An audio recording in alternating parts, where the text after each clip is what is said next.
Hi all, good morning and welcome back to another session of Geotechnical Engineering. കഴിഞ്ഞ ക്ലാസ്സുകളിൽ നമ്മൾ discuss ചെയ്തുകൊണ്ടിരുന്നത് soil എക്സ്പ്ലോറേഷനെ കുറിച്ചായിരുന്നു. സോയിൽ എക്സ്പ്ലോറേഷന്റെ ലാസ്റ്റ് സെഷനിലാണ് നമ്മൾ ഇന്ന് സ്റ്റാർട്ട് ചെയ്യുന്നത്. സോയിൽ എക്സ്പ്ലോറേഷൻ നമ്മൾ ഇതുവരെ പഠിച്ചത് എന്താണ് സോയിൽ എക്സ്പ്ലോറേഷൻ, എന്തിനു വേണ്ടിയാണ് സോയിൽ എക്സ്പ്ലോറേഷൻ ചെയ്യുന്നത്, ഏതൊക്കെ സ്റ്റെപ്സ് ആണ് അതിൽ ഇൻവോൾവ് ചെയ്തിരിക്കുന്നത്, ആ സ്റ്റെപ്സിൽ ഓരോന്നിലും അതിന്റെ ഇമ്പോർട്ടൻസ് എന്താണ്, എന്തൊക്കെയാണ് നമ്മൾ ചെയ്യുന്നതെന്ന് പഠിച്ചു. അതിനുശേഷം സോയിൽ എക്സ്പ്ലോറേഷൻ്റെ അല്ലെങ്കിൽ സോയിൽ സാമ്പിൾ എടുക്കുന്നതിന്റെ ഒരുപാട് മെത്തേഡ്സ്, സോയിൽ എക്സ്പ്ലോറേഷൻ മെത്തേഡ്സ് കണ്ടു. സോയിൽ എക്സ്പ്ലോറേഷൻ മെത്തേഡ്സ് ഡിസ്കസ് ചെയ്തതിന്റെ ആദ്യത്തെ കുറച്ച് മെത്തേഡ്സ് ഡയറക്റ്റ് മെത്തേഡ്സ് ആയിരുന്നു അല്ലെ. ബോറിംഗ് ആയാലും open pit, trenches, open excavation, boring, അങ്ങനെ പല മെത്തേഡ്സ് കണ്ടു. ആ മെത്തേഡ്സിലൊക്കെ നമ്മൾ ചെയ്തത് എന്തായിരുന്നു, ഒരു സൈറ്റിൽ പോയിട്ട് ഒരു ഹോള് ബോർ ചെയ്യുന്നു, അല്ലെങ്കിൽ ഒരു പിറ്റോ ട്രെഞ്ചോ കുഴിച്ച് ഉണ്ടാക്കിയെടുക്കുന്നു. Something is involving which is a direct action അല്ലെ. സോ അതൊക്കെ ഡയറക്റ്റ് മെത്തേഡ്സ് ആയിരുന്നു. എന്നാൽ ഇതിന്റെ മൂന്നാമത്തെ പോർഷൻ എന്ന് പറയുന്നത് ഇൻഡയറക്റ്റ് മെത്തേഡ്സ് ആണ്. ഇൻഡയറക്റ്റ് മെത്തേഡ്സ് എന്ന് പറഞ്ഞാൽ നമ്മൾ സൈറ്റിൽ പോയിട്ട് സോയിലിൽ പ്രത്യേകിച്ച് ഒരു മാറ്റവും വരുത്താതെ സോയിൽ എങ്ങനെ ഇരിക്കുന്നു അതുപോലെ തന്നെ ഇരുത്തി നമ്മൾ കുറച്ച് ടെക്നിക്സ് ഉപയോഗിച്ച് സോയിൽ എക്സ്പ്ലോറേഷൻ നടത്തിയാൽ ആ സോയിൽ എക്സ്പ്ലോറേഷൻ ടെക്നിക്സിനെ നമ്മൾ വിളിക്കുന്ന പേരാണ് geophysical methods. Geophysical methods എന്ന് പറഞ്ഞാൽ ഇൻഡയറക്റ്റ് ആണ്. നമ്മൾ ആക്ച്വലി സോയിലിനെ അധികം ഡിസ്റ്റർബ് ചെയ്യുന്നില്ല. സോയിലിനെ ഡിസ്റ്റർബ് ചെയ്യാതെ മോഡേൺ ടെക്നോളജിയും പ്രിൻസിപ്പിൾസും ഉപയോഗിച്ച് നമ്മൾ സോയിലിന്റെ പ്രോപ്പർട്ടീസ് പഠിക്കുന്നു. അതിനാണ് നമ്മൾ എന്ത് പറയാ, ജിയോ ഫിസിക്കൽ എക്സ്പ്ലോറേഷൻ മെത്തേഡ്സ് എന്ന് പറയാം. ഇന്നത്തെ ക്ലാസ്സിൽ നമ്മൾ ഡിസ്കസ് ചെയ്യാൻ പോകുന്നത് ജിയോ ഫിസിക്കൽ എക്സ്പ്ലോറേഷനെ കുറിച്ചാണ്. അത് രണ്ട് മെത്തേഡ്സ് ഉണ്ട്. ഒന്ന് സീസ്മിക് മെത്തേഡ്, രണ്ടാമത്തത് ഇലക്ട്രിക്കൽ റെസിസ്റ്റിവിറ്റി മെത്തേഡ്. ഈ രണ്ട് മെത്തേഡുമാണ് നമ്മൾ ഇന്ന് സോയിൽ എക്സ്പ്ലോറേഷന്റെ ലാസ്റ്റ് ക്ലാസ്സിൽ നമ്മൾ ഡിസ്കസ് ചെയ്യാം.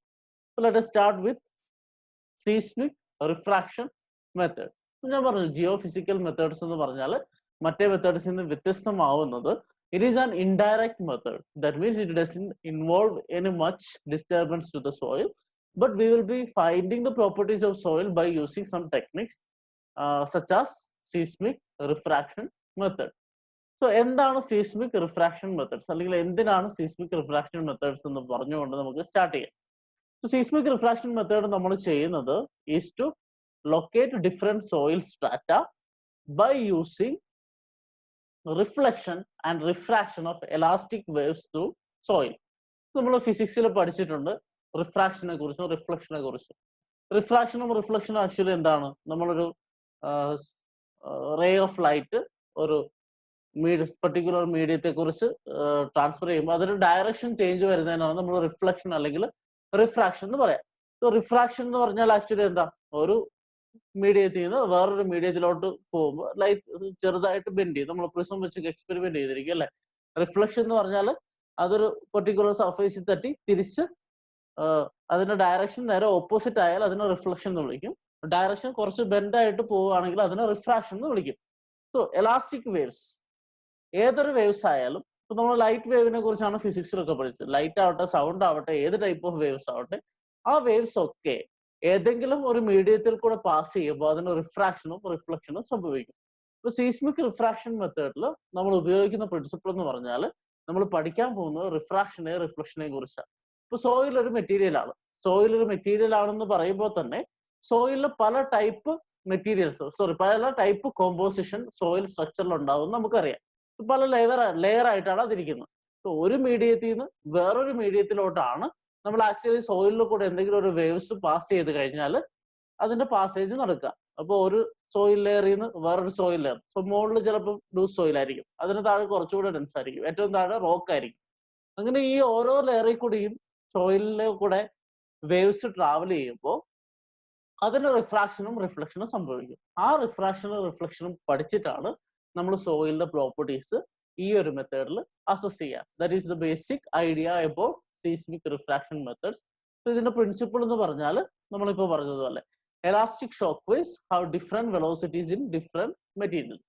സോ ഓരോ മെറ്റീരിയൽ, ഇപ്പം ഒരു സ്റ്റീൽ റോഡിൽ കൂടെ പാസ് ചെയ്യുന്ന വെലോസിറ്റിയിലായിരിക്കില്ല ഒരു വുഡൻ റോഡിൽ കൂടെ എലാസ്റ്റിക് വേവ്സ് പാസ് ചെയ്യുക. എലാസ്റ്റിക് വേവ്സ് എന്ന് പറഞ്ഞാൽ ഇവിടെ സീസ്മിക് എന്നാ പേര് പറഞ്ഞിരിക്കുന്നത് അല്ലെ. സീസ്മിക് വേവ്സ്, സീസ്മിക് എന്ന് പറഞ്ഞാൽ എന്താ, നമ്മുടെ എർത്ത് ക്വേക്ക് എന്നൊക്കെ പറയുന്നുണ്ട്. എർത്ത് ക്വേക്കിൽ എന്താ സംഭവിക്കുന്നത്, ഭൂമി ഷേക്ക് ചെയ്യുമ്പോൾ കുറച്ച് വേവ്സ് പ്രൊപ്പഗേറ്റ് ചെയ്യുന്നുണ്ട്. അങ്ങനെ പ്രൊപ്പഗേറ്റ് ചെയ്യുന്ന വേവ്സിനാണ് നമ്മൾ എലാസ്റ്റിക് വേവ്സ് എന്ന് വിളിക്കുക. അതുപോലെ എർത്തിൽ കൂടെ നമ്മൾ എലാസ്റ്റിക് ഷോക്ക് വേവ്സ് കൊടുത്തു കഴിഞ്ഞാൽ, അതായത് എർത്ത് ക്വേക്കിൽ ഉണ്ടാകുന്ന വേവ്സ് പോലെ എന്തെങ്കിലും ഒരു വേവ്സ് എർത്തിൽ കൂടെ പാസ് ചെയ്ത് കഴിഞ്ഞാൽ what will happen? Each and every material has different velocities അല്ലെ? അപ്പൊ നമുക്ക് സോയിൽ എടുത്താൽ soil of now is A single material, പക്ഷെ അതിന് പല ലെയേഴ്സ് ഉണ്ടെന്ന് നമുക്കറിയാം. ഓരോ ലെയറിലും പല പ്രോപ്പർട്ടീസ് ഉള്ള സോയിലായിരിക്കും അത് ഉണ്ടാവുക. ഇപ്പൊ എന്താ സംഭവിക്കുക? ഒരു സോയിൽ ലെയറിൽ നിന്ന് വേറൊരു സോയിൽ ലെയറിലോട്ട് മാറുമ്പോൾ ഈ എലാസ്റ്റിക് ഷോക്ക് വേവ്സിന് ഡിഫറെന്റ് വെലോസിറ്റീസ് ആയിരിക്കും. അതുപോലെ അത് ഓരോ ലെയറിന്റെ വേറൊരു ലെയറിലോട്ട് പോകുന്ന ഇന്റർഫേസിൽ നമുക്കറിയാം, വെൻ ഡെൻസർ മീഡിയത്തിൽ നിന്ന് ലൈറ്റർ മീഡിയത്തിലോട്ട് പോകുമ്പോഴോ ലൈറ്റർ മീഡിയത്തിൽ നിന്ന് ഡെൻസർ മീഡിയത്തിലേക്ക് പോകുമ്പോഴോ റൈറ്റിന് റിഫ്രാക്ഷൻ സംഭവിക്കുന്നു അറിയാം. അതുപോലെ സോയിൽ സാമ്പിളിന്റെ മുകളിൽ ലൈറ്ററും താഴെ ഡെൻസറും ആണെങ്കിൽ ഇത് താഴോട്ട് പോകുന്നതിനനുസരിച്ച് അതിന് റിഫ്രാക്ഷൻ സംഭവിക്കും. സോ ഇങ്ങനെ രണ്ട് കാര്യങ്ങൾ വെച്ചിട്ടാണ് നമ്മൾ സീസ്മിക് റിഫ്രാക്ഷൻ മെത്തേഡിൽ സോയിൽ പ്രോപ്പർട്ടീസ് പഠിക്കുക. ഒന്നാമത്തെ കാര്യം വെലോസിറ്റി ആണ്, രണ്ടാമത്തത് റിഫ്രാക്ഷനും റിഫ്ലക്ഷനും ആണ്. ഓക്കെ, സോ വെലോസിറ്റിന്റെ അപ്പൊ നമ്മൾ എലാസ്റ്റിക് ഷോക്ക് വേവ്സ് സോയിൽ ഉണ്ടാക്കി എന്ന് വിചാരിക്കുക. അപ്പൊ അതിന്റെ വെലോസിറ്റി അറിഞ്ഞാൽ നമുക്ക് എന്ത് മനസ്സിലാക്കാൻ പറ്റും? We will be able to know the type of soil in different layers. So ഈ വെലോസിറ്റി നമ്മളിപ്പം വേവ്സ് പാസ് ചെയ്ത് അത് തിരിച്ചു വരുന്ന ടൈമൊക്കെ കാൽക്കുലേറ്റ് ചെയ്ത് അതിന്റെ വെലോസിറ്റി കാൽക്കുലേറ്റ് ചെയ്താൽ അതിൽ നിന്ന് നമുക്ക് ഐഡിയ കിട്ടും ഇപ്പൊ ഈ വേവ്സ് ട്രാവൽ ചെയ്തത് ഇന്ന ടൈപ്പ് ഓഫ് സോയിലിൽ നിന്നാണെന്ന്. അത് നമ്മൾ കുറച്ച് കഴിഞ്ഞിട്ട് ഒരു ടേബിൾ വേണം, അപ്പൊ നിങ്ങൾക്ക് മനസ്സിലാവും. സോ ഈ വെലോസിറ്റി അറിഞ്ഞു കഴിഞ്ഞാൽ ഏത് സോയിൽ ടൈപ്പ് ആണെന്ന് നമുക്ക് മനസ്സിലാക്കാൻ പറ്റും. സോയിൽ എക്സ്പ്ലോറേഷൻ കൺസിഡർ ചെയ്യുമ്പോൾ നമുക്ക് ഏത് സോയിൽ ടൈപ്പ് ആണെന്ന് പറഞ്ഞാൽ മാത്രം പോരാ, നമ്മളൊരു ഡെപ്തിൽ കുഴിച്ചു കഴിയുമ്പോൾ ആ ഡെപ്തിൽ ഇപ്പൊ നമ്മൾ ബോർഹോൾ ഒക്കെ എടുത്തു കഴിയുകയാണെങ്കിൽ നമ്മൾ എന്താ ചെയ്യുന്നത്? ഓരോ ഡെപ്തിലും ഉള്ള സോയിൽ സാമ്പിൾ കളക്ട് ചെയ്തിട്ട് അതിന്റെ പ്രോപ്പർട്ടീസ് പഠിക്കാം. അപ്പൊ നമുക്ക് ഒരു ഹാർഡ് റോക്ക് എത്തുന്ന വരെ സോയിൽ എങ്ങനെയാ കിടക്കുന്നത് എന്നുള്ള ഡാറ്റയാ വേണ്ട. അപ്പൊ നമുക്ക് ഈ ഓരോ സോയിൽ ടൈപ്പും എത്ര ഡെപ്തിലാണ് കിടക്കുന്നതെന്ന് അറിയണം അല്ലേ? സോ അതറിയാൻ വേണ്ടി നമ്മൾ എന്ത് ചെയ്യും? റിഫ്രാക്ഷനും റിഫ്ലക്ഷനും അനലൈസ് ചെയ്യും. So analysing refraction and reflection we will be able to locate the depth of different soil layers. So നമ്മൾ വെലോസിറ്റി അറിഞ്ഞു കഴിഞ്ഞാൽ ഏത് സോയിൽ ആണെന്ന് മനസ്സിലാവും. റിഫ്രാക്ഷനും റിഫ്ലക്ഷനും അനലൈസ് ചെയ്തിട്ട് ഒരു ഇക്വേഷൻ അവർ ഡിറൈവ് ചെയ്തിട്ടുണ്ട്. ആ ഇക്വേഷൻ വെച്ച് നമുക്ക് ആ ഓരോ സോയിൽ ലെയറും എത്ര ഡെപ്തിലാണ് സിറ്റുവേറ്റ് ചെയ്തതെന്ന് കണ്ടുപിടിക്കാൻ പറ്റും. ഇതാണ് സീസ്മിക് റിഫ്രാക്ഷൻ മെത്തേഡിന്റെ ജനറൽ പ്രിൻസിപ്പിൾ. ഇതിന്റെ പ്രൊസീജിയറിലോട്ട് പോയി കഴിഞ്ഞാൽ നമുക്ക് ആദ്യം ടെസ്റ്റ് സെറ്റപ്പ് കാണാം. ഇതാണ് ഇതിന്റെ ടെസ്റ്റ് സെറ്റപ്പ് എന്ന് പറയുന്നത്. First step, at a surface point at the site, shock waves are created by hammer blows. നമ്മൾ പറഞ്ഞു ഇതിൽ ഫസ്റ്റ് ഒരു എലാസ്റ്റിക് വേവ്സ് വേണം. എലാസ്റ്റിക് വേവ്സ് ഉണ്ടാക്കാൻ വേണ്ടി നമ്മൾ ചെയ്യുന്നത് എന്താന്ന് വെച്ചാൽ ഇവിടെ നിങ്ങൾക്ക് കാണാം, ഈ ഒരു പോയിന്റിൽ ഒരു ഹാമർ ഉപയോഗിച്ച് നമ്മൾ ഷോക്ക് വേവ്സ് ക്രിയേറ്റ് ചെയ്യുന്നു. എന്തെങ്കിലും ഒരു എന്തെങ്കിലും ഒരു ആക്ച്വേറ്റർ നമ്മൾ അതിന്റെ മുകളിൽ വെച്ച്, ആക്ച്വേറ്റർ എന്ന് വെച്ചാൽ വേവ്സ് പ്രൊപ്പഗേറ്റ് ചെയ്യുന്ന, ഇമ്പാക്ട് ലോഡ് ഉണ്ടാകുന്ന സമയത്ത് വേവ്സ് പ്രൊപ്പഗേറ്റ് ചെയ്യുന്ന എന്തെങ്കിലും നമ്മൾ ഇവിടെ വെക്കുന്നു. എന്നിട്ട് ഒരു ഹാമർ ഉപയോഗിച്ച് അടിച്ചടിച്ച് ഷോക്ക് വേവ്സ് ഉണ്ടാക്കുന്നു. ഓക്കെ, ആ ഷോക്ക് വേവ്സ് റിസീവ് ചെയ്യാൻ ഇവിടെ നിങ്ങൾ 1, 2, 3, 4, 5, 6 ഇങ്ങനെ ഒരു 6 പോയിന്റ്സ് മാർക്ക് ചെയ്തിരിക്കുന്നതാണ്. ഈ 6 പോയിന്റ്സിൽ നമ്മൾ റിസപ്റ്റേഴ്സ് വെക്കും. ഓക്കെ, ഇവിടെ ആക്ച്വേറ്റർ ആണ്. ആക്ച്വേറ്റർ എന്ന് പറഞ്ഞാൽ ഷോക്ക് വേവ്സ് ജനറേറ്റ് ചെയ്യും. അത് കഴിഞ്ഞിട്ട് ഈ ഡിഫറെന്റ് പൊസിഷനിൽ 1, 2, 3, 4, 5, 6 ഇങ്ങനെ ഡിഫറെന്റ് പൊസിഷനിൽ നമ്മൾ പല റിസപ്റ്റേഴ്സ് വെക്കും. ഓക്കെ, ആ റിസപ്റ്റേഴ്സ് വെക്കുന്നത് എന്തിനാന്ന് വെച്ചാൽ ഈ നമ്മുടെ ഷോക്ക് വേവ്സ് ക്രിയേറ്റ് ചെയ്ത് അത് റിഫ്രാക്ട് ഒക്കെ ചെയ്തിട്ട് ഈ ഓരോ റിസപ്റ്റേഴ്സിൽ വരുന്ന ടൈമും ഡിസ്റ്റൻസും അതിന് മെഷർ ചെയ്യാൻ പറ്റും. അതിനാണ് നമ്മൾ റിസപ്റ്റേഴ്സ് വെക്കുന്നത്. സോ റിസപ്റ്റേഴ്സിന് യൂഷ്വലി ജിയോഫോൺസ് എന്നാണ് പറയാ. So we will space geophones which are the receptors or detectors which are located at different intervals on soil surface. So ഇതാണ് ജസ്റ്റ് ടെസ്റ്റ് സെറ്റപ്പ്. നമുക്കൊരു പോയിന്റ് ഉണ്ട്, ആ പോയിന്റിൽ നമ്മൾ ഷോക്ക് വേവ്സ് ക്രിയേറ്റ് ചെയ്യുന്ന hammer blows ഉപയോഗിച്ചാണ്.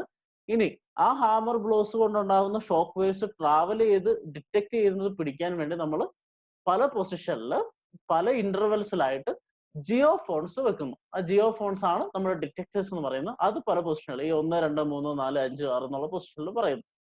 ഇനി നിങ്ങൾക്ക് ഈ ഇമേജ് നോക്കിക്കഴിഞ്ഞാൽ 1, 2, 3 ഫസ്റ്റ്, സെക്കൻഡ്, തേർഡ് ഈ 3 പോയിന്റിലും ആരോ എവിടെയും പോയിട്ട് റിഫ്രാക്ട് ചെയ്യാതെ കറക്റ്റ് റിസപ്റ്റേഴ്സിലോട്ട് പെട്ടെന്ന് വരുന്നത് നിങ്ങൾക്ക് കാണാൻ പറ്റും. 1, 2, 3 എന്ന് പറഞ്ഞ പോയിന്റ്സിൽ റിഫ്രാക്ഷൻ ഒന്നും നടക്കാതെ നേരിട്ട് നമ്മുടെ ഷോക്ക് വേവ്സ് റീച്ച് ചെയ്യുന്നുണ്ട്. അങ്ങനെ നേരിട്ട് വരുന്ന വേവ്സിനെ നമ്മൾ വിളിക്കുന്ന പേരാണ് direct waves or primary waves. So the waves that travel directly through the surface or through the upper stratum. അതായത് ഈ സർഫസിൽ കൂടെ നേരിട്ട് വരാം. നമ്മൾ അടിക്കുന്നത് സർഫസിൽ, ഇപ്പൊ ഈ ഒരു ലൈനാണ് ഇതിന്റെ സർഫസ് എന്ന് പറയുന്നത്. ആ സർഫസിൽ കൂടെ നേരിട്ട് പറയാം, അല്ലെങ്കിൽ നമ്മുടെ ആദ്യത്തെ ഏറ്റവും മുകളിലുള്ള അപ്പർ സ്ട്രാറ്റത്തിൽ കൂടെ ചെറുതായിട്ട് ചെറിയൊരു ബെൻഡിങ് ഒക്കെ സംഭവിച്ച് വരാം. ഇങ്ങനെ അപ്പർ സ്ട്രാറ്റത്തിൽ നിന്ന് വരുന്ന അല്ലെങ്കിൽ സർഫസിൽ നിന്ന് വരുന്ന പെട്ടെന്ന് മീൻസ് റിഫ്രാക്ഷനോ റിഫ്ലക്ഷനോ നടക്കാതെ ഈ രണ്ട് ലെയർ ഒന്നും ക്രോസ് ചെയ്യാതെ ജിയോഫോൺസ് ഡിറ്റക്ട് ചെയ്യുന്ന വേവ്സിനാണ് നമ്മൾ എന്ത് വിളിക്കുക, പ്രൈമറി വേവ്സ് എന്ന് പറയാം. യൂഷ്വലി നമ്മുടെ ജിയോഫോണിനോട് അടുത്തിരിക്കുന്ന വേവ്സ്, ജിയോഫോൺ അല്ല, നമ്മുടെ ആക്ച്വേറ്ററിനോട് നമ്മൾ എവിടെയാണോ വേവ്സ് കൊടുക്കുന്നത് അതിനോട് അടുത്തിരിക്കുന്ന റിസപ്റ്റേഴ്സിലായിരിക്കും, ജിയോഫോൺസിലായിരിക്കും ഈ പ്രൈമറി വേവ്സ് ഡിറ്റക്ട് ചെയ്യുക. സോ ഇത് നമ്മൾ പറഞ്ഞ എന്താ, ആദ്യത്തെ വേവ്സ് ട്രാവൽ ചെയ്ത് വേറെ ലെയറിലൊന്നും പോവാതെ വരുന്ന വേവ്സിന്റെ കാര്യമാണ് പറഞ്ഞത്. Those are primary waves. ഇതല്ലാതെ വേവ്സ് ട്രാവൽ ചെയ്ത് ഒരു ലെയറിൽ നിന്ന് വേറൊരു ലെയറിലോട്ട് പോയി റിഫ്രാക്ട് ചെയ്ത് റിഫ്ലക്ട് ചെയ്ത് വരുന്ന വേവ്സ് ഉണ്ട്. ഇവിടെ നിങ്ങൾക്ക് കാണാം, ഇതേ ജിയോഫോണിൽ നിന്ന് കുറെ വേവ്സ് ട്രാൻസ്ഫർ ചെയ്തിട്ടുണ്ട്. ആ വേവ്സ് വേറൊരു ലെയറിൽ പോയിട്ട് അവിടെ പോയിട്ട് റിഫ്രാക്ട് ചെയ്ത് മേലോട്ട് വരുന്നു. കണ്ടല്ലോ, ആദ്യത്തെ വേവ്സ് നേരിട്ട് ജിയോഫോണിലെത്തി. രണ്ടാമത്തെ വേവ്സ് ഇത് ഒന്നാമത്തെ ലെയറാണ്. H1V1 എന്ന് പറഞ്ഞിരിക്കുന്നത് സോയിലിന്റെ ഒന്നാമത്തെ ലെയർ ആണെന്ന് വിചാരിക്കാം. H2V2 എന്ന് പറയുന്നത് സോയിലിന്റെ രണ്ടാമത്തെ ലെയറാണ്. സോ ഈ വേവ്സ് ഇവിടെ നിന്ന് ഇങ്ങോട്ട് ട്രാവൽ ചെയ്ത് കഴിയുമ്പോൾ ഇത് രണ്ട് ഇന്റർഫേസ് ആണ് അല്ലെ, ഒരു ലൈറ്റർ മീഡിയം ഒരു ഡെൻസർ മീഡിയം എന്ന് വിചാരിക്കാം. ഇപ്പൊ സോയിലിൽ നമ്മൾ കൺസിഡർ ചെയ്യുന്നത് മേലെ കുറച്ച് സോഫ്റ്റ് സോയിൽ ആയിരിക്കും, അതിന് താഴെ ഹാർഡ് സോയിൽ, അതിന് താഴെ കുറച്ചുകൂടെ ഹാർഡ് സോയിൽ, ഏറ്റവും താഴെ റോക്കുന്ന രീതിയിലാണ് നമ്മൾ ഇതിൽ കൺസിഡർ ചെയ്യുക. അങ്ങനെയാണെങ്കിൽ ഇത് അപ്ലൈ ചെയ്യാൻ പറ്റത്തുള്ളൂ. അപ്പൊ നമുക്ക് ഫസ്റ്റ് ലെയർ എടുത്തു, ആ ഫസ്റ്റ് ലെയറിൽ നിന്ന് റേ പാസ് ചെയ്ത് കഴിഞ്ഞ് സെക്കൻഡ് ലെയറിൽ എത്തിക്കഴിഞ്ഞാൽ അവിടെ എന്ത് സംഭവിക്കും, റിഫ്രാക്ഷൻ സംഭവിക്കും. അങ്ങനെ റിഫ്രാക്ട് ചെയ്തപ്പെട്ട് എത്തുന്ന വേവ്സ് ആണ് ഈ 3, 4, 5, 6 എന്നുള്ള ജിയോഫോൺസിൽ ഡിറ്റക്ട് ചെയ്യാം. സോ 1, 2, 3 ഡയറക്റ്റ് ആയിട്ട് വരുന്ന വേവ്സും 3, 4, 5, 6 ഇങ്ങനെ ട്രാവൽ ചെയ്ത് ഒരു ലെയറിൽ നിന്ന് വേറൊരു ലെയറിൽ ക്രോസ് ചെയ്ത് റിഫ്രാക്ട് ചെയ്യപ്പെട്ട വേവ്സും നമുക്ക് കാണാൻ പറ്റും. ഇങ്ങനെ വരുന്ന വേവ്സിനാണ് നമ്മൾ എന്ത് വിളിക്കുക, റിഫ്രാക്റ്റഡ് വേവ്സ് എന്ന് വിളിക്കുക. അപ്പൊ നമ്മൾ ഈ വേവ്സ് ആക്ച്വേറ്റ് ചെയ്തത് തൊട്ട് എപ്പോഴാണ് ഓരോ റിസപ്റ്ററും ക്യാച്ച് ചെയ്യുന്നതെന്നുള്ള ടൈം നമുക്ക് കിട്ടും. അപ്പൊ നമ്മൾ ഡിസ്റ്റൻസ് വേഴ്സസ് ടൈം എന്ന് പറയുന്നത് ഇതിന്റെ ഇന്റർവെൽ നമുക്കറിയാം അല്ലെ, നമ്മുടെ ഓരോ റിസപ്റ്ററും എത്ര ഡിസ്റ്റൻസിലാണ് വെച്ചതെന്ന് അറിയാം. Based on that distance and the time taken by the waves to reach each receptors, we will plot a graph which is distance versus time. So geophone distance versus time, ഓരോ ജിയോഫോണിന്റെ distance versus ആ ജിയോഫോണിലോട്ട് ഓരോ വേവ്സും എത്തുന്ന time, ആ time നമുക്ക് ആ ജിയോഫോണിൽ നിന്ന് തന്നെ കിട്ടും. So JioPhone distance versus time നമ്മളൊരു ഗ്രാഫ് പ്ലോട്ട് ചെയ്ത് കഴിഞ്ഞാൽ നമുക്ക് ആ ഗ്രാഫ് ഏകദേശം ഇങ്ങനെയാ വരാം. സോ ഫസ്റ്റ് പ്രൈമറി വേവ്സ് 1, 2, 3 എന്നുള്ള റിസപ്റ്ററിൽ പ്രൈമറി വേവ്സ് ഒക്കെ കിട്ടുക എന്ന് പറഞ്ഞാൽ അതിന് ജോയിൻ ചെയ്ത് ഞാനൊരു ലൈൻ വരച്ചു. 3, 4, 5, 6 എന്താണുള്ളത്, റിഫ്രാക്റ്റഡ് വേവ്സ് ഉള്ളത്, അതിൽ ജോയിൻ ചെയ്ത് ഒരു ലൈൻ വരച്ചു. സോ ഇവിടെ ഒരു പോയിന്റ് ഉണ്ട്, ആ പോയിന്റിൽ പ്രൈമറി വേവും റിഫ്രാക്റ്റഡ് വേവും തമ്മിൽ മീറ്റ് ചെയ്യുന്നു.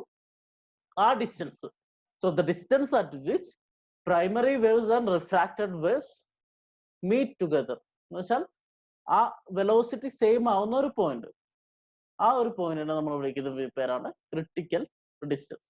സോ ഈ ഒരു പെർട്ടിക്കുലർ പോയിന്റിൽ പ്രൈമറി വേവും റിഫ്രാക്റ്റഡ് വേവും തമ്മിൽ മീറ്റ് ചെയ്യുന്നു. ഇതാണ് ഡിസ്റ്റൻസ് വേഴ്സസ് ടൈം ഗ്രാഫ്. നമ്മൾ പറഞ്ഞിരുന്നു ഓരോ മെറ്റീരിയലിന്റെ വെലോസിറ്റി വെച്ചാണ്, എന്ന് വെച്ചാൽ ഒരു മെറ്റീരിയൽ ഒരു വേവ് നമ്മൾ പ്രൊപ്പഗേറ്റ് ചെയ്ത് കഴിഞ്ഞാൽ ഓരോ മെറ്റീരിയലിലും ഓരോ വെലോസിറ്റി ആയിരിക്കും.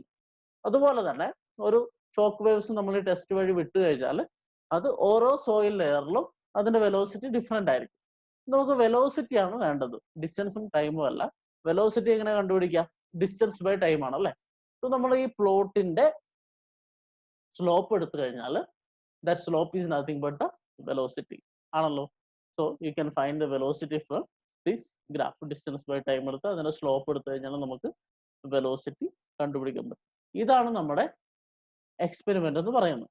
സോ പെർട്ടിക്കുലർ ലെയറിൽ നമ്മൾ ഹാമർ ബ്ലോസ് കൊടുക്കുന്നു. ആ ഹാമർ ബ്ലോസിൽ വരുന്ന ഷോക്ക് വേവ്സ് റിസപ്റ്റേഴ്സ് പിടിക്കുന്നു. ആ റിസപ്റ്റേഴ്സ് ഡിസ്റ്റൻസ് വേഴ്സസ് ടൈം നമ്മളൊരു പ്ലോട്ട് വരയ്ക്കുന്നു. ആ പ്ലോട്ടിന് സ്ലോപ്പ് എടുത്താൽ നിങ്ങൾക്ക് വെലോസിറ്റി കിട്ടും. അങ്ങനെ വെലോസിറ്റി കണ്ടുപിടിച്ചു കഴിഞ്ഞാൽ ഓരോ സോയിൽ ലെയറിനും ഇവിടെ പല മെറ്റീരിയൽസിൽ അതിൻ്റെ അകത്ത് വെലോസിറ്റി എത്രയാണെന്ന് കൊടുത്തിട്ടുണ്ട്.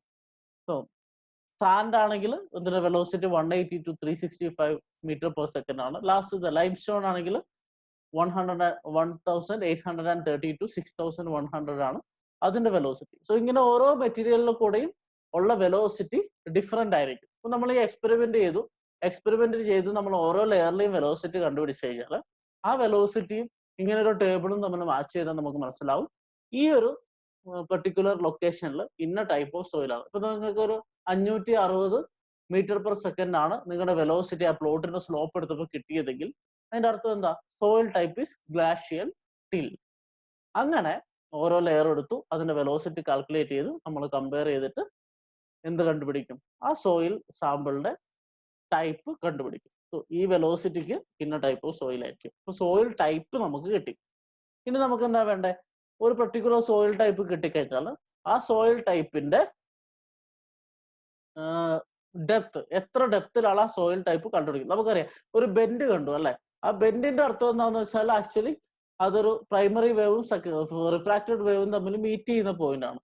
പ്രൈമറി വേവും റിഫ്രാക്റ്റഡ് വേവും തമ്മിൽ മീറ്റ് ചെയ്യുന്ന പോയിന്റ് എന്ന് വെച്ചാൽ റിഫ്രാക്ഷൻ സംഭവിക്കുന്നു. റിഫ്രാക്ഷൻ സംഭവിക്കുന്ന എപ്പോഴാണ്? ഒരു ലെയറിൽ നിന്ന് വേറൊരു ലെയറിലോട്ട് പോകുമ്പോഴാണ് അല്ലെ. ഒരു ലെയറിൽ നിന്ന് വേറൊരു ലെയറിലോട്ട് പോകാന്ന് വെച്ചാൽ 2 ഡിഫറെന്റ് ലെയേഴ്സ് ഓഫ് സോയിൽ ആയിരിക്കും അല്ലെ. സോ ആ ഒരു കർവിലെ ഈ ഒരു ക്രിട്ടിക്കൽ ഡിസ്റ്റൻസ് ഒക്കെ വെച്ചിട്ട് നമ്മൾ കണ്ടുപിടിക്കുന്ന ഒരു ഇക്വേഷൻ ഉണ്ട്. ആ ഇക്വേഷൻ വെച്ച് ഓരോ ലെയറിന്റെ ഡെപ്ത് നമുക്ക് കണ്ടുപിടിക്കാൻ പറ്റും. So depth of each layer can be found by the equation h1 is equal to dc/2 root of v2 minus v1 divided by v2 plus v1. So ഇങ്ങനൊരു നമ്മൾ നേരത്തെ കണ്ട അതേ ഫിഗർ ആണ്. ഇതാണ് h1 v1 എന്ന് പറയുന്നത്, ഇതാണ് h2 v2 എന്ന് പറയുന്നത്. ഇതിൽ h1 എന്ന് പറയുന്ന depth is nothing but depth of first layer is the h1, tc is the critical distance നമ്മൾ നേരത്തെ പറഞ്ഞത്, v1 is the velocity in first layer, v2 is the second layer. ഇങ്ങനെ ഓരോ ലെയറിനും ഓരോ ഇക്വേഷൻസ് നമുക്ക് ഡെവലപ്പ് ചെയ്യാൻ പറ്റും. ആ ഇക്വേഷൻസ് ഉപയോഗിച്ച് ഓരോ ലെയറിന്റെ ഡെപ്ത് നമുക്ക് കണ്ടുപിടിക്കാൻ പറ്റും. സോ ഈ ഇക്വേഷൻ വെച്ച് നമ്മൾ ഡെപ്ത് കണ്ടുപിടിക്കുന്നു, വെലോസിറ്റി വെച്ച് നമ്മൾ സോയിൽ ടൈപ്പ് കണ്ടുപിടിക്കുന്നു. സോ ഇന്ന ഡെപ്തിൽ ഇത്ര സോയിലാണെന്ന് നമുക്ക് അപ്രോക്സിമേറ്റ്ലി പറയാൻ പറ്റുന്നു. ഇങ്ങനെയാണ് ജിയോ ഫിസിക്കൽ മെത്തേഡ് വെച്ച് നമ്മൾ സോയിൽ എക്സ്പ്ലോറേഷൻ ചെയ്യുക. ഓക്കെ, അടുത്ത മെത്തേഡ് എന്ന് പറയുന്നത് it is nothing but electrical resistivity method. Again, something we have learned in physics in the lower classes. Electrical resistivity method. So electrical resistivity usually ഒരു കണ്ടക്ടറിന്റെ പറയുന്നത് raw എന്നാണ് express ചെയ്യുക. അതിന്റെ equation is RA/L. Electrical resistivity of a conductor rho is expressed as RA/L. R എന്ന് പറഞ്ഞാൽ electrical resistance in ഓം ആണ്. A എന്ന് പറഞ്ഞാൽ area of cross section of the conductor ആണ്. എൽ എന്ന് പറഞ്ഞാൽ ലെങ്ത് ഓഫ് ദ കണ്ടക്ടർ ആണ്. സോ ഇതൊരു basically electrical or electronics equation ആണ്. എന്താണ് നമുക്ക് സിവിൽ എഞ്ചിനീയറിംഗിൽ ഇതുകൊണ്ട് അല്ലെങ്കിൽ സോയിൽ എക്സ്പ്ലോറേഷനിൽ ഇതുകൊണ്ടുള്ള ആപ്ലിക്കേഷൻ എന്നാണ് നമ്മൾ പഠിക്കാൻ പോകുന്നത്. സോ ഇത് റെസിസ്റ്റിവിറ്റി ആണ് അല്ലെ. സോ റെസിസ്റ്റിവിറ്റി എന്ന് പറഞ്ഞാൽ നിങ്ങൾക്ക് യൂഷ്വലി എന്താണെന്ന് നന്നായിട്ട് അറിയുമായിരിക്കും. നമ്മളിപ്പോൾ കഴിഞ്ഞ സെമിസ്റ്ററിലൊക്കെ നമ്മൾ എന്താണ് വിസ്കോസിറ്റിയെ കുറിച്ച് പഠിച്ചിരുന്നു. എന്താണ് വിസ്കോസിറ്റി എന്ന് പറയുന്നത്? It is a resistance to flow അല്ലെ. ഒരു ഫ്ലൂയിഡിന്റെ റെസിസ്റ്റൻസ്, ഫ്ലോയ്ക്കുള്ള റെസിസ്റ്റൻസിനാണ് നമ്മൾ വിസ്കോസിറ്റി എന്ന് പറയുന്നത്. അതുപോലെ ഇലക്ട്രിസിറ്റി ഒരു കണ്ടക്ടറിൽ കൂടെ പാസ് ചെയ്യുമ്പോൾ അതിനുണ്ടാകുന്ന റെസിസ്റ്റൻസിനെയാണ് നമ്മൾ റെസിസ്റ്റിവിറ്റി എന്ന് സിമ്പിൾ ആയിട്ട് പറയാം. സോ റെസിസ്റ്റിവിറ്റിന്റെ ഓപ്പോസിറ്റ് ആണ് കണ്ടക്ടിവിറ്റി. കണ്ടക്ടിവിറ്റി എന്ന് പറഞ്ഞാൽ എന്താ? ഒരു പെർട്ടിക്കുലർ കണ്ടക്ടറിൽ കൂടെ കറണ്ടിന് പാസ് ചെയ്യാനുള്ള അതിന്റെ കഴിവിനെയാണ് നമ്മൾ കണ്ടക്ടിവിറ്റി എന്ന് വിളിക്കുക. So it is both reciprocal to each other. So റെസിസ്റ്റിവിറ്റിന്റെ റെസിപ്രോക്കൽ ആണ് കണ്ടക്ടിവിറ്റി. ഇത് എന്തിനാണ് നമ്മൾ പറയുന്നതെന്ന് വെച്ചാൽ ഈ റെസിസ്റ്റിവിറ്റി അല്ലെങ്കിൽ കണ്ടക്ടിവിറ്റി എന്ന് പറയുന്നത് ഓരോ മെറ്റീരിയലിലും ഡിഫറെന്റ് ആയിരിക്കും അല്ലെ. നമുക്കറിയാം ഇപ്പൊ ഒരു നമ്മൾ ആർക്കെങ്കിലും ഷോക്ക് അടിച്ചിട്ടുണ്ടെങ്കിൽ നേരിട്ട് പോയിട്ട് മെറ്റൽ വെച്ചിട്ടല്ല അവർ അടിക്കുക. ഒരു ഉണങ്ങിയ മരക്കഷ്ണം വെച്ചാൽ അടിക്കാൻ പറയാം. അതിൽ കാരണം എന്താ? ഒരു സ്റ്റീൽ കമ്പിയോ അല്ലെങ്കിൽ ഒരു മെറ്റാലിക് ആയിട്ടുള്ള സാധനത്തിന് കണ്ടക്ടൻസ് കൂടുതലായിരിക്കും, റെസിസ്റ്റൻസ് കുറവായിരിക്കും. വെറസ് ഫോർ വുഡൻ പ്ലാങ്ക് അല്ലെങ്കിൽ ഒരു വുഡൻ റോഡ് ആണെങ്കിൽ അതിന്റെ കണ്ടക്ടൻസ് കുറവായിരിക്കും, റെസിസ്റ്റിവിറ്റി കൂടുതലായിരിക്കും. സോ കറണ്ടിനെ പാസ് ചെയ്യാനുള്ള കഴിവ് അതിനെന്തായിരിക്കും, ഒരു വുഡൻ റോഡ് ആണെങ്കിൽ കുറവായിരിക്കും. അതുകൊണ്ടാണ് നമ്മൾ വുഡൻ റോഡ് വെച്ച് അടിക്കണമെന്ന് പറയാം അല്ലെ. സോ ഇതേ ബേസിക് പ്രിൻസിപ്പിൾ വെച്ചാണ് നമ്മൾ സോയിലിലോട്ട് ഈ ഒരു ഇലക്ട്രിക്കൽ റെസിസ്റ്റിവിറ്റിയിലെ കൺസിഡർ ചെയ്യുക. നമ്മൾ ഒരു സോയിൽ സാമ്പിൾ എടുത്താൽ ഓരോ സോയിൽ സാമ്പിളിന്റെ ഓരോ ലെയറിൽ കൂടെ പാസ് ചെയ്യുമ്പോഴും അല്ലെങ്കിൽ particular soil samples particular soil type അനുസരിച്ച് അതിന്റെ റെസിസ്റ്റിവിറ്റിക്ക് മാറ്റം ഉണ്ടാകാം. സോ ആ മാറ്റം വെച്ചാണ് നമ്മൾ എന്ത് കണ്ടുപിടിക്കുക, ഈ ഒരു കേസിൽ സോയിലിന്റെ ടൈപ്പും സോയിലിന്റെ ഡെപ്തും ഒക്കെ കണ്ടുപിടിക്കുക. അതാണ് basic principle of electrical resistivity method. നമുക്ക് ഡിസ്കസ് ചെയ്ത് നോക്കാം. ഇപ്പൊ നമ്മൾ പറഞ്ഞതുപോലെ ബേസിക് പ്രിൻസിപ്പിൾ എന്ന് പറഞ്ഞാൽ the resistivity of any material depends upon the type of material or water content അല്ലെങ്കിൽ many other features. നമുക്കറിയാം, ഒരു നനഞ്ഞ കാല് വെച്ച് അല്ലെങ്കിൽ ചെരുപ്പിടാതെ ഒന്നും കറണ്ടിൽ പോയി തുടരുന്നത് നമ്മൾ പറയാറുണ്ട് അല്ലെ, നനഞ്ഞ കൈ വെച്ചു. സോ വാട്ടർ എന്ന് പറയുന്നത് കണ്ടക്ടേഴ്സിൽ സപ്പോർട്ട് ചെയ്യുന്ന ഒരു സാധനം, അപ്പൊ റെസിസ്റ്റിവിറ്റി കുറവായിരിക്കും. So resistivity of any material depends on the type of material, water content and some other factors like that. So resistivity soil സാമ്പിളിൽ കൂടെ ഏതെങ്കിലും ഒരു മെറ്റീരിയലിൽ കൂടെ പാസ് ചെയ്യുന്ന റെസിസ്റ്റിവിറ്റി അറിഞ്ഞു കഴിഞ്ഞാൽ നമുക്ക് ഏകദേശം ആ മെറ്റീരിയലിനെ കുറിച്ചൊരു ഐഡിയ കിട്ടും അല്ലെ. ആ മെറ്റീരിയലിന്റെ റെസിസ്റ്റിവിറ്റി ഇന്നതാണെന്ന് അറിഞ്ഞു കഴിഞ്ഞാൽ ഒരു പെർട്ടിക്കുലർ റേഞ്ച് ഓഫ് റെസിസ്റ്റിവിറ്റിക്ക് ഇന്ന ടൈപ്പ് ഓഫ് മെറ്റീരിയൽ ആയിരിക്കാം എന്നൊരു ഐഡിയ നമുക്ക് ഉണ്ടെങ്കിൽ നമുക്ക് എന്ത് മനസ്സിലാക്കാൻ പറ്റും, ഏത് മെറ്റീരിയൽ ആണ് ഇന്ന റെസിസ്റ്റിവിറ്റി പാലിക്കുന്നത് മനസ്സിലാക്കാൻ പറ്റും. നേരത്തെ നമ്മൾ വെലോസിറ്റിന്റെ കേസ് പറഞ്ഞല്ലേ. സോ വെലോസിറ്റി ഒരു പെർട്ടിക്കുലർ റേഞ്ചിലാണെങ്കിൽ ഈ ഒരു സോയിൽ സാമ്പിൾ ആണെന്ന് പറയും. അതുപോലെ ഒരു റെസിസ്റ്റിവിറ്റി പെർട്ടിക്കുലർ റേഞ്ചിലാണെങ്കിൽ അത് ഇന്ന ടൈപ്പ് ഓഫ് സോയിൽ ആണെന്ന് നമുക്ക് പറയാൻ പറ്റും. അതാണ് basic principle that we use in electrical resistivity method. ഞാനിപ്പോ പറഞ്ഞ ഒരു റേഞ്ച് ഉണ്ട്, അതൊരു ടേബിൾ വെച്ച് നമുക്ക് നോക്കാം. സോ റെസിസ്റ്റിവിറ്റി 5000 ഓംസ് മീറ്റർ 5000 ഓം മീറ്ററിന് മുകളിലാണെങ്കിൽ, ഓം മീറ്റർ എന്നാണ് റെസിസ്റ്റിവിറ്റിന്റെ യൂണിറ്റ്, 5000 ഓം മീറ്ററിന്റെ മുകളിലാണെങ്കിൽ അതൊരു സൗണ്ട് റോക്ക് ആയിരിക്കാം. 1500 to 2500 ആണെങ്കിൽ വിതേർഡ് റോക്ക് ആയിരിക്കാം. 1500 to 4500 ആണെങ്കിൽ ഗ്രേവൽ ആവാം. 500 to 1500 ആണെങ്കിൽ സാൻഡ് ആവാം. 200 to 500 ആണെങ്കിൽ ക്ലേ സാൻഡ് ആവാം. 2 to 100 ആണെങ്കിൽ സാച്ചുറേറ്റഡ് ക്ലേ ഓർ സിൽട്ട് ആവാം. നമ്മൾ ഈ എക്സ്പെരിമെന്റ് ചെയ്ത് നമുക്ക് റെസിസ്റ്റിവിറ്റി കണ്ടുപിടിക്കാൻ പറ്റുമെങ്കിൽ ആ പെർട്ടിക്കുലർ റെസിസ്റ്റിവിറ്റി വാല്യൂ എടുക്കുക. ഇപ്പൊ എനിക്കൊരു 525 ആണ് റെസിസ്റ്റിവിറ്റി കിട്ടിയതെങ്കിൽ I can say the soil type is sand അല്ലെ. സോ പെർട്ടിക്കുലർ റെസിസ്റ്റിവിറ്റി വാല്യൂ വെച്ചിട്ട് അതേത് സോയിൽ സാമ്പിൾ ആണ് എന്ന് നമുക്ക് കണ്ടുപിടിക്കാൻ പറ്റും. അങ്ങനെയാണ് നമ്മൾ ഇലക്ട്രിക്കൽ റെസിസ്റ്റിവിറ്റി ഉപയോഗിക്കുക. നമുക്ക് ഇലക്ട്രിക്കൽ റെസിസ്റ്റിവിറ്റി ആദ്യം കണ്ടുപിടിക്കണം അല്ലെ. സോ നമുക്ക് അതിലെ ടേബിൾ കിട്ടി. ഇനി ഈ ടേബിളിൽ കമ്പയർ ചെയ്യാൻ നമുക്ക് ഒരു വാല്യൂ വേണം. ആ വാല്യൂ കണ്ടുപിടിക്കുവാൻ വേണ്ടി അല്ലെങ്കിൽ ഇലക്ട്രിക്കൽ റെസിസ്റ്റിവിറ്റി കണ്ടുപിടിക്കാൻ വേണ്ടി രണ്ട് മെത്തേഡ്സ് ആണ് നമ്മൾ എംപ്ലോയ് ചെയ്യുക. രണ്ട് മെത്തേഡ്സ് എന്ന് പറഞ്ഞാൽ ആക്ച്വലി സെയിം പ്രൊസീജിയർ ആണ്, സെയിം പ്രിൻസിപ്പിളും സെയിം സെയിം അപ്പാരറ്റസും ആണ് നമ്മൾ യൂസ് ചെയ്യുക. ജസ്റ്റ് പ്രൊസീജിയറൽ ഡിഫറൻസ് മാത്രമേ ഉള്ളൂ. സോ ആ രണ്ട് മെത്തേഡ്സ് എന്തൊക്കെയാണെന്ന് നോക്കാം. Electrical resistivity is found by first one electrical profiling method, second one is electrical sounding method. So ഈ രണ്ട് മെത്തേഡ് വെച്ചാണ് നമ്മൾ ഇലക്ട്രിക്കൽ റെസിസ്റ്റിവിറ്റി കണ്ടുപിടിക്കുക. ആ റെസിസ്റ്റിവിറ്റി അറിഞ്ഞു കഴിഞ്ഞാൽ നമുക്ക് ഈ ടേബിൾ കണ്ടതുപോലെ ആ പെർട്ടിക്കുലർ സോയിലിന്റെ ടൈപ്പ് നമുക്ക് കണ്ടുപിടിക്കാൻ പറ്റും. ഇതാണ് നമ്മുടെ എക്സ്പെരിമെന്റ് എന്ന് പറയുന്നത്, എക്സ്പെരിമെന്റിന്റെ പ്രിൻസിപ്പിൾ എന്ന് പറയുന്നത്. ഇനി എക്സ്പെരിമെന്റ് നോക്കാം. First one is electrical profiling method. Okay, so electrical profiling മെത്തേഡിൽ എന്താ ചെയ്യുന്നതെന്ന് വെച്ചാൽ ഇതാണ് നമ്മുടെ എക്സ്പെരിമെന്റൽ സെറ്റപ്പ്. ഇപ്പൊ നമ്മൾ സോയില് നമുക്ക് എവിടെയാണോ എക്സ്പ്ലോറേഷൻ ചെയ്യേണ്ടത് അവിടെ പോയിട്ട് 4 ഇലക്ട്രോഡ്സ് വെക്കുന്നു. ഇവിടെ നമുക്ക് കാണാം 4 ഇലക്ട്രോഡ്സ് നമ്മൾ സോയിലിൽ അടിച്ചു താഴ്ത്തുന്നു. ആ ഇലക്ട്രോഡ്സ് വെച്ചിട്ടാണ് നമ്മൾ ഈ എക്സ്പെരിമെന്റ് ചെയ്യുക. ഞാൻ പറഞ്ഞ പോലെ മൊത്തത്തിൽ 4 ഇലക്ട്രോഡ് ഉണ്ട്. ആ 4 ഇലക്ട്രോഡ് തമ്മിൽ സ്പേസിങ് ഇവിടെ നിങ്ങൾക്ക് കാണാം. എ എന്ന് ഈ ചിത്രത്തിൽ മാർക്ക് ചെയ്തിട്ടുണ്ട്. സോ എ എന്ന് പറഞ്ഞ സ്പേസിങ്ങിൽ 4 ഇലക്ട്രോഡ്സ് നമ്മൾ സോയിലിൽ അടിച്ചു താഴ്ത്തുന്നു. അപ്പൊ മൊത്തത്തിൽ 4 ഇലക്ട്രോഡ് ഉണ്ട്. അതിനെ നമ്മൾ 2 ഗ്രൂപ്പായിട്ട് തിരിക്കുന്നു. പുറത്തുള്ള 2 ഇലക്ട്രോഡ്സ്, ഈ ഇലക്ട്രോഡും ഈ ഇലക്ട്രോഡും, അതായത് രണ്ടറ്റത്തുള്ള ഇലക്ട്രോഡ്സ് രണ്ടും കറന്റ് ഇലക്ട്രോഡ്സ് ആണ്. ഇതിന്റെ രണ്ടിന്റെയും ഇടയ്ക്കുള്ള 2 electrodes, 2 inner electrodes are potential electrodes. So രണ്ടറ്റത്ത് 2 കളർ ഉള്ള ഇലക്ട്രോഡ്സ് കറന്റ് ഇലക്ട്രോഡ്സ് ആണ്. നടുക്കുള്ളത് പൊട്ടൻഷ്യൽ ഇലക്ട്രോഡ് ആണ്. സോ കറന്റ് ഇലക്ട്രോഡ്സിൽ കൂടെയാണ് നമ്മൾ കറണ്ട് പാസ് ചെയ്യാം അല്ലെ. So we will apply a DC current through a current electrodes. So ഇവിടെ ഒരു അമ്മീറ്റർ വെച്ചിട്ട് നമ്മൾ ഫിസിക്സിൽ പഠിച്ച കാര്യം, എന്തിനാണ് അമ്മീറ്റർ, എന്തിനാണ് പൊട്ടൻഷ്യോമീറ്റർ എന്നൊക്കെ നമ്മൾ ഫിസിക്സിൽ പഠിച്ചിട്ടുണ്ട്. Ammeter usually use to measure current, potentiometer is use to measure potential difference അല്ലെ. സോ അമ്മീറ്റർ കണക്ട് ചെയ്തിട്ടുണ്ട്, എന്നിട്ട് ഒരു ഡി സി കറണ്ട്, ഇതൊരു സെല്ലിന്റെ സിമ്പിൾ ആണ്. സോ ഡി സി കറണ്ട് നമ്മൾ അപ്ലൈ ചെയ്യും. സോ രണ്ട് കറണ്ട് ഇലക്ട്രോഡ്സ് ഉണ്ട്, ആ കറണ്ട് ഇലക്ട്രോഡ്സിൽ കൂടെ നമ്മൾ direct current D C current apply ചെയ്യുന്നു. അത് മെഷർ ചെയ്യാൻ ഒരു അമ്മീറ്ററും വെച്ചിട്ടുണ്ട്. കറണ്ട് അപ്ലൈ ചെയ്ത് കഴിയുമ്പോൾ രണ്ട് ഇന്നർ ഇലക്ട്രോഡ്സിന് എന്ത് സംഭവിക്കും? പൊട്ടൻഷ്യൽ ഡിഫറൻസ് സംഭവിക്കും. ആ വോൾട്ടേജ് ഡ്രോപ്പ് അല്ലെങ്കിൽ പൊട്ടൻഷ്യൽ ഡിഫറൻസ് മെഷർ ചെയ്യാൻ വേണ്ടി ഒരു പൊട്ടൻഷ്യോമീറ്റർ കാൽക്കുലേറ്റ് ചെയ്തിട്ടുണ്ട്. ഇപ്പോൾ വോൾട്ടേജ് ഡ്രോപ്പും കിട്ടി, നമുക്ക് കറണ്ട് കിട്ടി. കറണ്ട് അറിയുമെങ്കിൽ അതിന് റെസിസ്റ്റിവിറ്റി കാൽക്കുലേറ്റ് ചെയ്യാൻ പറ്റും. ആ റെസിസ്റ്റിവിറ്റി ഇക്വേഷൻ ആണ് 2πAV/I.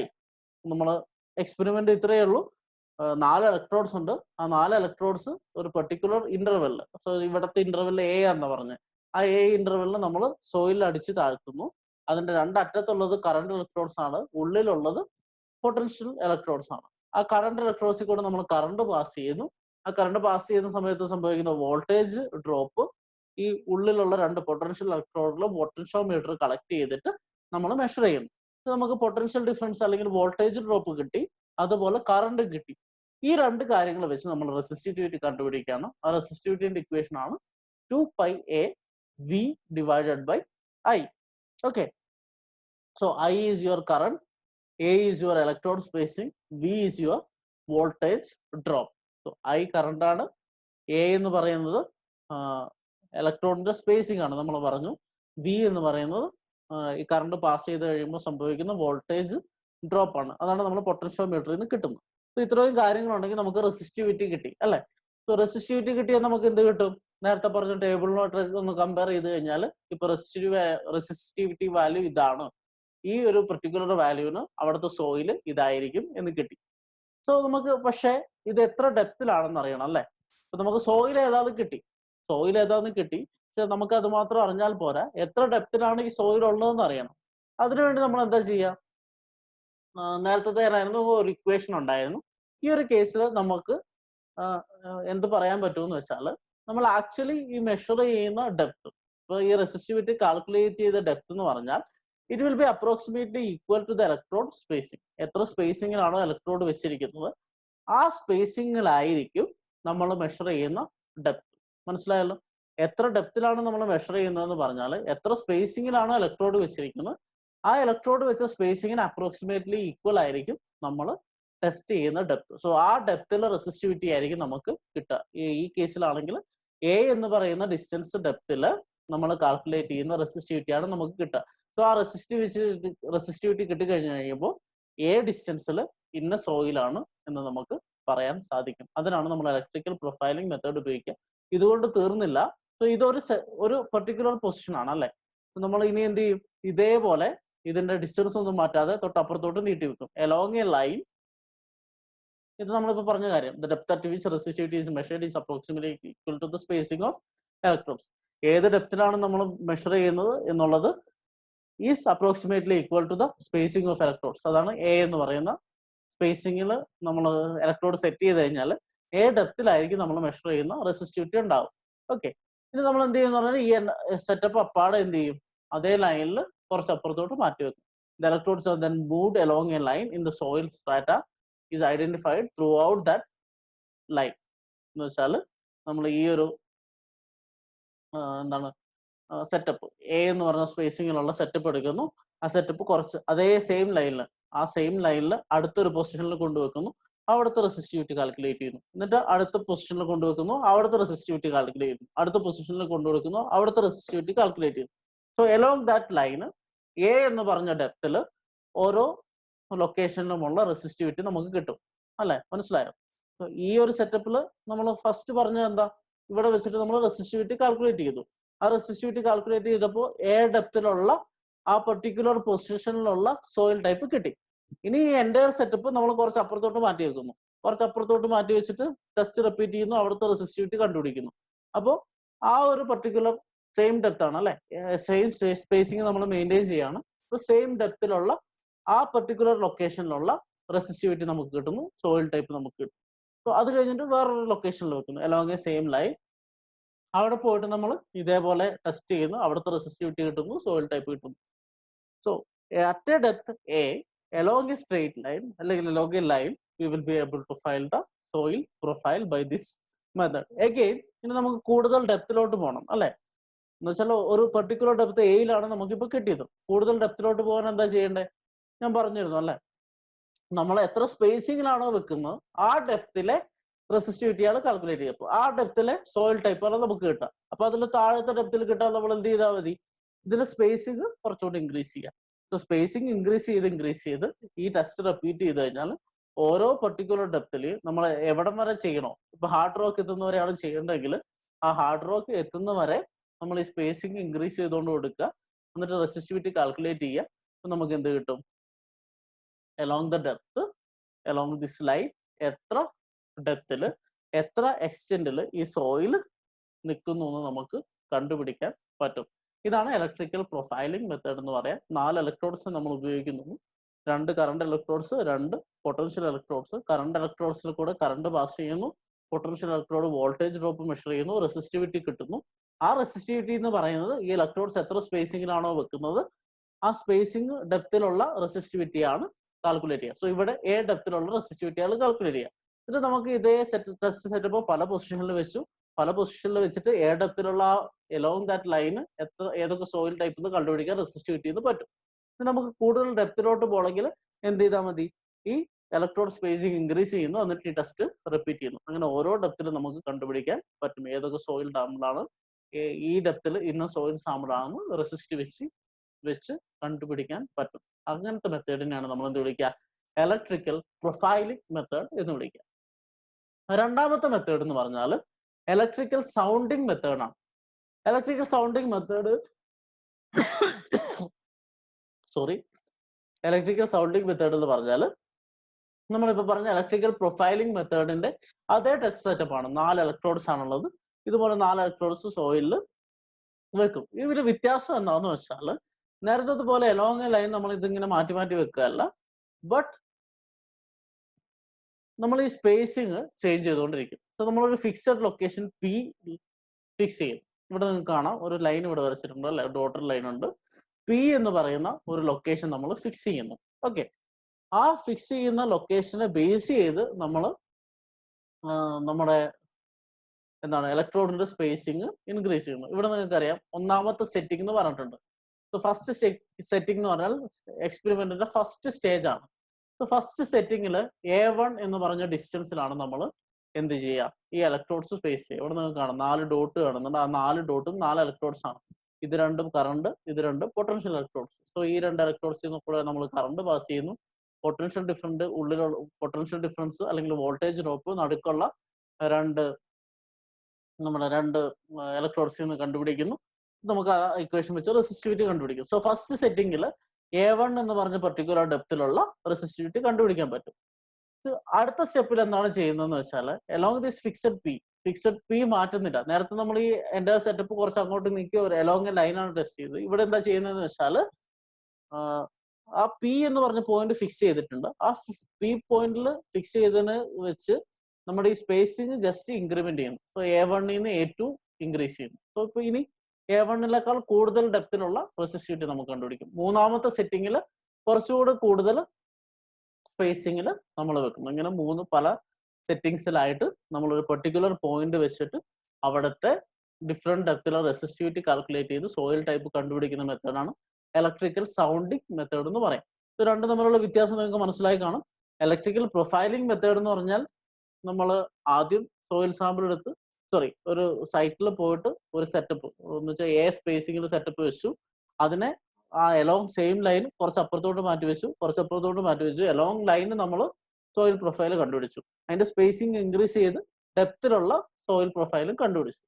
ഇവിടെ നമ്മൾ ചെയ്യുന്നത് അങ്ങോട്ട് എലോങ് എ ലൈൻ നമ്മൾ നീട്ടി വെക്കുന്നില്ല. പക്ഷെ എന്താ ചെയ്യുന്നതെന്ന് വെച്ചാൽ ഒരു സെൻട്രൽ പോയിന്റ് ഫിക്സ് ചെയ്യുന്നു. That is P here. ആ സെൻട്രൽ പോയിന്റിൽ ഫിക്സ് ചെയ്ത് നമ്മൾ നമ്മുടെ സ്പേസിങ് ഇൻക്രീസ് ചെയ്ത് കൊണ്ടുവരുന്നു.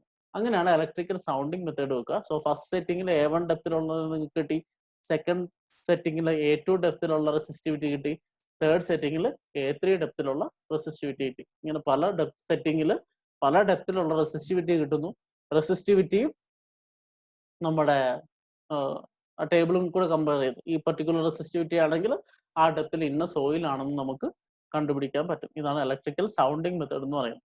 So in neat setting spacing of electrode will be equal to the depth of soil at which the investigation is carried out. നമ്മൾ പറഞ്ഞു. സോ A1 എന്ന് പറഞ്ഞ ഒരു സ്പേസിങ് നമ്മൾ സെറ്റ് ചെയ്യുകയാണെങ്കിൽ നമ്മൾ കണ്ടുപിടിക്കാൻ പോകുന്ന സോയിൽ എത്ര ഡെപ്തിലായിരിക്കും? A1 ഡെപ്തിലായിരിക്കും. A2 ആണെങ്കിൽ A2 ഡെപ്തിലായിരിക്കും. A3 ആണെങ്കിൽ A3 ഡെപ്തിലായിരിക്കും. അങ്ങനെ resistivity at each of this depth is calculated by the equation we saw in the electrical profiling method. So electrical profiling method നമ്മൾ 2 pi a v by I എന്ന് പറഞ്ഞ ഒരു equation കണ്ടിരുന്നുണ്ട്. അതേ equation ഉപയോഗിച്ച് ഈ ഓരോ ഡെപ്തിലുള്ള റെസിസ്റ്റിവിറ്റി കണ്ടുപിടിക്കുന്നു. ആ റെസിസ്റ്റിവിറ്റി വാല്യൂസ് വെച്ച് ഡിഫറെന്റ് ഡെപ്തിലുള്ള സോയിലിന്റെ ടൈപ്പ് നമുക്ക് കണ്ടുപിടിക്കാൻ പറ്റും. അങ്ങനെ variation of soil strata electrical sounding method വെച്ച് നമുക്ക് കണ്ടുപിടിക്കാൻ പറ്റും. So this is the second method in electrical resistivity. So ഇവിടെ പ്രൊസീജിയറൽ ഡിഫറൻസ് മാത്രമേ ഉള്ളൂ, ബാക്കി principle and experiment is same. So ഇതാണ് നമ്മുടെ ജിയോ ഫിസിക്കൽ മെത്തേഡ്സ് എന്ന് പറയുന്നത്. By this we come to an conclusion of the first part of your third module. First part എന്ന് പറഞ്ഞാൽ സോയിൽ എക്സ്പ്ലോറേഷൻ ആയിരുന്നു. സോ സോയിൽ എക്സ്പ്ലോറേഷന്റെ ഡിഫറെന്റ് മെത്തേഡ്സ്, എന്തിനാണ് soil exploration ചെയ്യുന്നത്, soil എക്സ്പ്ലോറേഷന്റെ importance എന്താണെന്നൊക്കെ നമ്മൾ ഡിസ്കസ് ചെയ്ത് കഴിഞ്ഞു. ഇനി അടുത്തത് is one of the most important topic in geotechnical engineering, that is bearing capacity. So next class നമ്മൾ ബിയറിംഗ് കപ്പാസിറ്റിയെ കുറിച്ച് ഡിസ്കസ് ചെയ്യും. ബിയറിംഗ് കപ്പാസിറ്റി എന്ന് വെച്ചാൽ നമ്മൾ ഇപ്പോൾ ഒരുപാട് കാര്യങ്ങൾ പഠിച്ചു അല്ലേ. സോയിലിന്റെ പ്രോപ്പർട്ടീസ് പഠിച്ചു, സോയിൽ എങ്ങനെ സാമ്പിൾ എക്സ്പ്ലോർ ചെയ്യാന്ന് പറഞ്ഞു. ഇനി ഇതൊക്കെ ചെയ്യുന്നത് എന്തിനാ? സോയിലിന്റെ മുകളിൽ നമുക്ക് എന്തെങ്കിലും ഒരു സ്ട്രക്ചർ കെട്ടണം. സോയിലിന്റെ മുകളിൽ എന്തെങ്കിലും ഒരു സ്ട്രക്ചർ കെട്ടണമെങ്കിൽ ഈ പഠിച്ച പ്രോപ്പർട്ടീസ് ഒക്കെ വെച്ചിട്ട്, അല്ലെങ്കിൽ നമ്മൾ ഈ ടെസ്റ്റ് ചെയ്തെടുത്ത പ്രോപ്പർട്ടീസ് ഒക്കെ വെച്ചിട്ട് നമുക്ക് ആ സോയിലിന്റെ ഒരു കപ്പാസിറ്റി ഉണ്ട്. സോയിലിന്റെ കപ്പാസിറ്റി എന്ന് പറഞ്ഞാൽ എന്താ? സോയിലിന്റെ മുകളിൽ ലോഡ് അപ്ലൈ ചെയ്ത് കഴിയുമ്പോൾ സോയിലിൽ ഫെയിലിയർ സംഭവിക്കാതിരിക്കുന്ന ഒരു പെർട്ടിക്കുലർ ലോഡിനെയാണ് അതിന്റെ കപ്പാസിറ്റി എന്ന് വിളിക്കുക. നമ്മൾ എല്ലാ കപ്പാസിറ്റി എന്ന് പറഞ്ഞാൽ എന്താ? Capacity is nothing but that അല്ലെ. സോ ആ കപ്പാസിറ്റിയാണ് നമ്മൾ ബിയറിംഗ് കപ്പാസിറ്റി എന്ന് വിളിക്കുക. സോ നെക്സ്റ്റ് ക്ലാസ്സിൽ നമ്മൾ ബിയറിംഗ് കപ്പാസിറ്റിയെ കുറിച്ച് ഡീറ്റെയിൽ ആയിട്ട് പഠിക്കും. Will meet in the next class.